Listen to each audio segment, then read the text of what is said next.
నమస్తే. 1940 నుండి 1970 మధ్యకాలం శ్రీ రామచంద్ర మిషన్ రెక్కలు తొడుగుతున్న రోజులవి. ఆ రోజుల్లో సాధకులు వారి సాధనలో ఎదురయ్యే అనుభవాలను, సందేహాలను తెలుసుకోవడం కోసం బాబూజీ గారిని నేరుగా కలుసుకోవడం ద్వారా కానీ లేదా ఉత్తరాల ద్వారా కానీ సంప్రదించేవారు. బాబూజీ లేఖల గురించి 2016 మార్చి 30వ తేదీన గ్వాలియర్లో చెప్పిన ఉపన్యాసంలో దాజీ ఇలా అన్నారు: ఈ లేఖలలో ఎంతో ఆధ్యాత్మిక సంపద ఇమిడి ఉంది. ఈ గ్రంథాన్ని చదువుతూ ఉంటే ఇందులోని పదాలతో సమానంగా స్పందించాలి అనిపిస్తుంది. మీ హృదయంలో ఈ సరళత్వాన్ని, స్వచ్ఛతను సృష్టించుకోవాలని కూడా అనిపిస్తుంది. ఆ విధంగా బాబూజీ మహారాజ్ బోధనలు మీ అస్తిత్వం యొక్క అంతరాళాన్ని స్పృశించడం ద్వారా మీ ఆధ్యాత్మిక ఉన్నతికి దోహదపడే పరికరంగా మారుతాయి అంటారు దాజీ.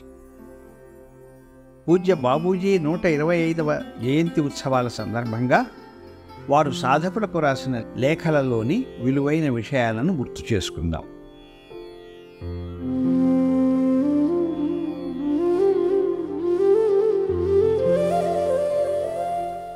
మీ సామాన్లన్నిటినీ విడిచిపెట్టేయండి. భగవంతునికి మనకు నేరుగా ఒక సంబంధం ఉంది. అయితే మనిషి సమస్యలు ముఖ్యంగా తాను సొంతంగా సృష్టించుకున్నవే. భగవంతుడు ఈ విశాల సృష్టిని తన దివ్య సంకల్పంతో ఏ విధంగా సృష్టించాడో సరిగ్గా అలాగే మనిషి కూడా తన చిన్ని సృష్టిని తన స్వీయ సంకల్పంతో సృష్టించుకున్నాడు.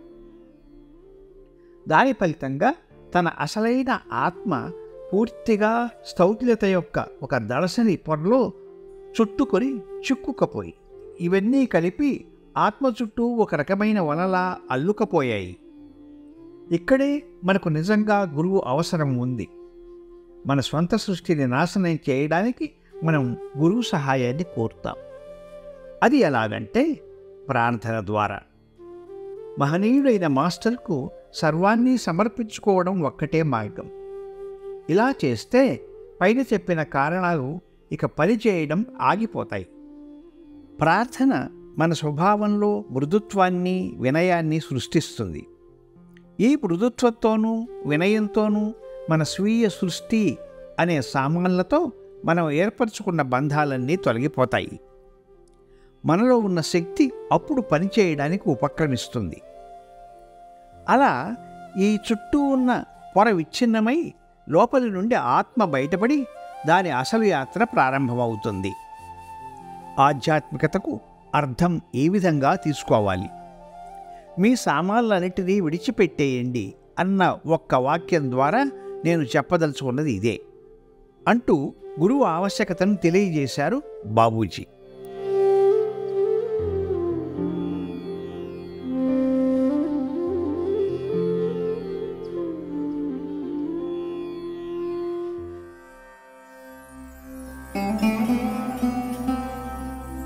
గురువే సర్వస్వం. గురువు పట్ల శిష్యునికి ఉండవలసిన ప్రేమను గురించి బాబూజీ ఎన్నో ఉత్తరాలలో తన సహచరులకు వివరించారు.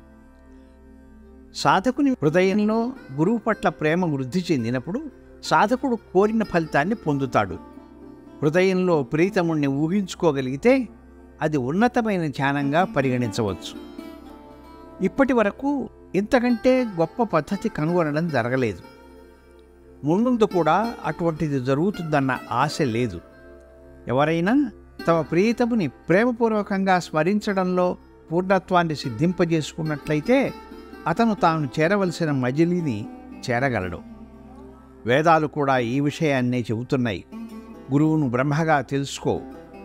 పైన నేను చెప్పింది కూడా ఇదే. ఎవరైనా భగవంతుని యందు ప్రేమను పెంచుకోగలిగితే అన్ని విధాలా అది మంచిదే. కానీ ప్రియమైన సోదరా, ఆ పద్ధతి సులువైనది కాదు. అది ప్రతి ఒక్కరికి వీలు కాదు.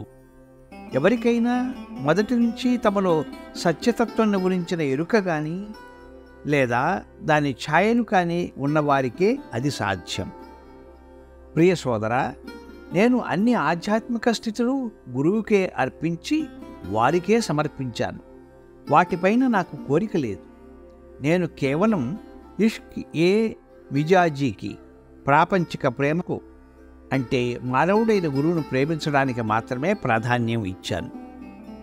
గురువును ప్రేమించిన వాడు నరకానికి పోతాడని భగవంతుడు శాసనం చేస్తే, భగవంతుడి సాక్షిగా నేను ఒక్కసారి కాదు వేలసార్లైనా నరకానికి వెళ్ళడానికి ఒప్పుకుంటాను. కానీ ఇష్క్ ఏ మిజాజీ స్థితి నుండి ఒక్క వీసం ఎత్తు కూడా వైదొలిగేవాడిని కాను. నా లూన్ బహిస్త్ మిలే ముజ్కో ఫిర్కో బదలే, అంటే గురువర్యులకు బదులుగా స్వర్గాన్ని ఇస్తానన్నా నేను స్వీకరించను. లాలాజీ మహారాజ్ ప్రేమించదగిన యోగ్యులు. ఆయన కన్నా ప్రేమించదగిన, ఆరాధించదగిన మరొక వ్యక్తి నా దృష్టిపథంలో రాలేదు.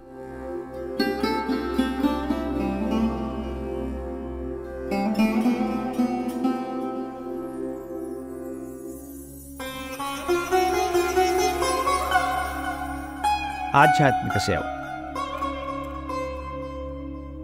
బాబూజీ వద్దకు వచ్చేవారికి ఆధ్యాత్మిక పురోగతి ఇవ్వడాన్ని ఆయన సేవగా పరిగణించేవారు. అలాంటి లేఖనం ఒకదాన్ని చూద్దాం. ఎవరో ఒకరు ఎప్పుడూ నా వద్ద నుండి ఆధ్యాత్మిక సేవలు స్వీకరించాలని కోరుకుంటాను. ఈ సేవకుడు ఎల్లప్పుడూ సేవావైఖరితో ఉప్పొంగిపోతుంటాడు. నన్ను నేను గురువుగా భావించడం ఎన్నో మైళ్ళ దూరంలో ఉంది. జనులకు సేవ చేయాలనేదే నా ఆకాంక్ష. సేవ చేయడమే కర్తవ్యమైన చోట ధన్యవాదాలు, కృతజ్ఞతలు, ఉపకార భావనలకు స్థానమే లేదు. మీరిప్పుడు వచ్చారు. నేను మీకు ఆధ్యాత్మిక ప్రయోజనం, పురోగతి ఇస్తుంటాను. ముందుకు సాగిపోండి. ఒడ్డుకు మీ నావను దైవం తప్పక చేరుస్తాడని మీరు అర్థం చేసుకోండి. ప్రేమ, విశ్వాసాలను పెంపొందించుకున్న అభ్యాసికి మన పద్ధతిలో ముక్తి కోసం మరో జన్మ అక్కరలేదు. మీరంతా శ్రీ రామచంద్ర మిషన్ రత్నాలుగా భాసిస్తారని ఆశిస్తాను. నా వద్ద నుండి సేవ పొందండి. ఇతరులకు సేవ చేసే సామర్థ్యాలను పెంపొందించుకోండి. ప్రపంచమంతటా మిషన్ వ్యాప్తి చెందుతుంది. నా గురువర్యుల పేరుతో అందుకే ఈ మిషన్ను స్థాపించాను. మీకు సేవ చేయడం ఆయనను సేవించినట్లేనని భావిస్తాను. మిషన్లో ఉన్నదంతా ఆధ్యాత్మిక ఐశ్వర్యమే. దానిని 2 చేతులతో విరివిగా పంచిపెట్టాలనుకుంటున్నాను అని తన సేవాభావాన్ని వినమ్రంగా తెలియజేస్తారు బాబూజీ. మరికొన్ని ఉత్తరాలను గురించి తరువాయి తెలుసుకుందాం.